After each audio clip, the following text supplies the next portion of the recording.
Hey, welcome back. Bitcoin is hovering around $99,000. It's November 22nd, and you can clearly see this article touches on the point that we are nearing now more than ever before that historic $100,000 price range. The second news that I'll be covering as well is to do with this real world assets tokenization. As you know, that the blockchain technology is now in rampant activity in bringing real world asset tokenization to the mainstream, and Salvador that's taken lead on that. So very quickly, coming back to this article, you can see that yes, Bitcoin is effectively nearing the $100,000 historical price range.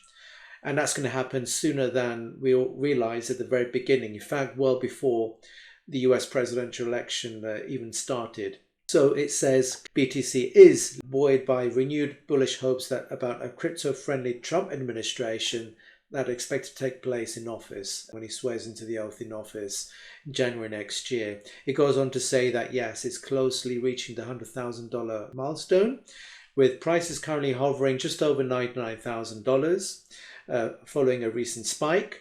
The US spot Bitcoin ETFs have equally seen historical all-time high net new inflow money into the Bitcoin spot ETFs, particularly to do with the BlackRock IBIT, which has led over $600 million and $1 billion this week. Also, it goes on to say that while there is strong demand and bullish long-term bets with futures and options pricing over 100,000 next year, there may be a short-term momentary pullback near the 100,000 is anticipated. I'll actually attempt to explain that this is the natural course of the volatility that you expect indeed in any financial asset, as with Bitcoin. So it's no different, and it's just a normal characteristic that you should see with Bitcoin, particularly as it's still in its infancy. It's only 15 years old, and we're still in the very early innings on the S-curve line of adoption. So once it matures itself, we will expect at some point for that volatility to start dropping.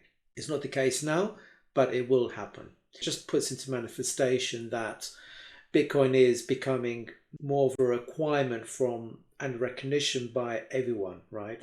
Whether you're an institutional investor, whether you're a high net worth individual or a corporation who are thinking about adding, even if it's just a small amounts of allocation of Bitcoin into the Treasury, they're opening up to the fact that they need to do something more clever with their portfolio, right?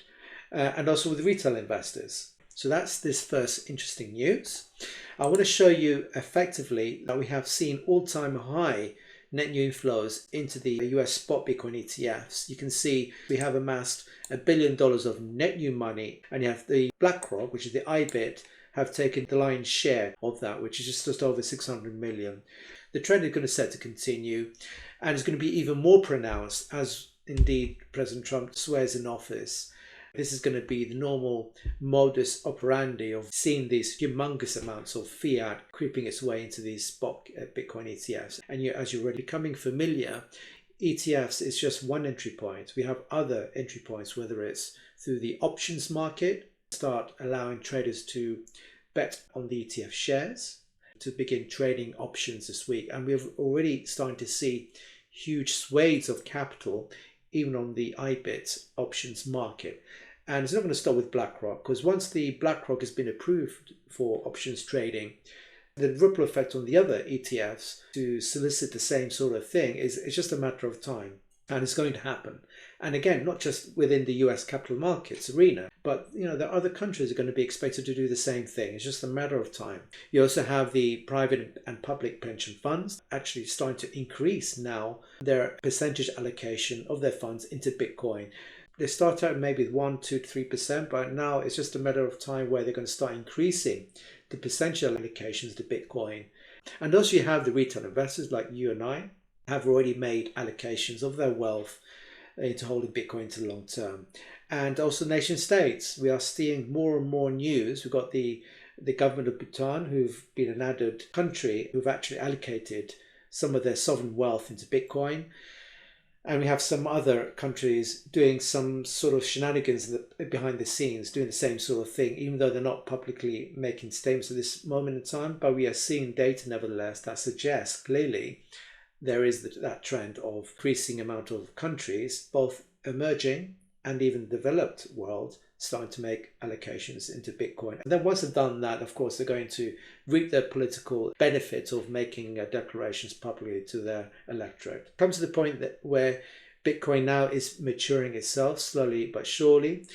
So it's just a question of time where the rest of us have to wake up to the fact that now Bitcoin is increasingly becoming more recognized across not just the United States, but other countries and other retail investors, institutional investors, corporate investors. They're all waking up to the fact that they are starting to add and allocate part of their wealth into Bitcoin, and it's going to become the normal thing to do.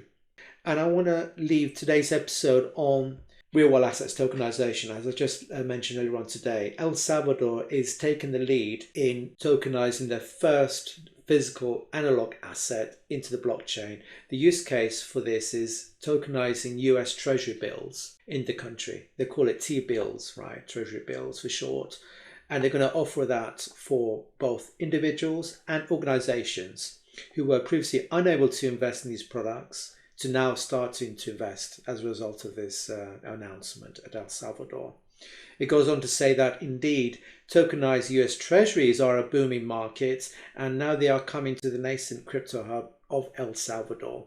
NextBridge Digital Financial Instruments is a digital asset issuer based in El Salvador that recently won digital asset service license from the local regulators, has teamed up with Bitfinex Securities to offer the first regulated public tokenized T-bill offering in the country. This is really no surprise to me why El Salvador is taking the limelight of this, because if you recall, El Salvador has been the only country, and it still is at the moment. It's just a question of time when other countries are going to wake up to the fact and follow the El Salvador example. El Salvador has been the first nation in the world to have made Bitcoin a legal tender, which means people in the country can trade using Bitcoin as a medium of exchange. I personally use it more as a store of value. Personal ambition has always been to preserve wealth and indeed grow my wealth in Bitcoin in the long term. But nevertheless, this is what El Salvador has done successfully for quite a few years now and has made a huge success. And this now wave of opening up its digital industry in the country to starting to tokenize US Treasury bills as part of the real world assets initiative in the blockchain arena.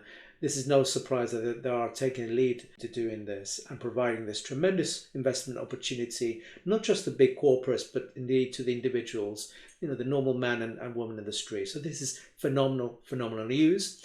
And I'm very, very confident that once Trump occupies office, he's going to be starting to do something similar in the US as part of his MAGA electoral campaign pledge. If you recall, make America great again, and indeed to make it the crypto capital of the world. So I'm sure with its mass and wealth, President Trump, we're going to take heed of what's been happening in El Salvador as an example to do just that.